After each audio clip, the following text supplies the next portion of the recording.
बिस्मिल्लाहिर्रहमानिर्रहीम।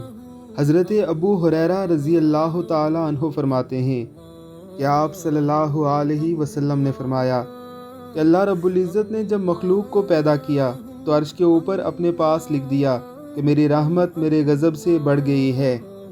बेशक अल्लाह रब्बुल इज़्ज़त की ज़ात इतनी करीम है कि हम तमाम तर गुनाहों के बावजूद उसकी ज़मीन पर चलते हैं, उसके आसमान के नीचे चलते हैं, उसकी तमाम नेमतों से फ़ायदा उठाते हैं, सैकड़ों टन ऑक्सीजन यूज़ करते हैं। हर तरह की नेमत को अपने इस्तेमाल में लाने के बावजूद अल्लाह रब्बुल इज़्ज़त की नाफरमानी करते हैं, अपने करीम रब को बुला देते हैं। लेकिन अल्लाह रब्बुल इज़्ज़त इतने करीम हैं कि कभी हम पर पत्थरों की बारिश नहीं हुई, अल्लाह ने हमारे चेहरों को मसख नहीं किया। हमारी एक तौबा हमारे तमाम गुनाहों को मिटा कर रख देती है, हमारी एक इस्तग़फ़ार पर वो हमारे सारे गुनाह माफ़ कर देता है। फिर तुम अपने रब की कौन कौन सी नेमतों को झुठलाओगे।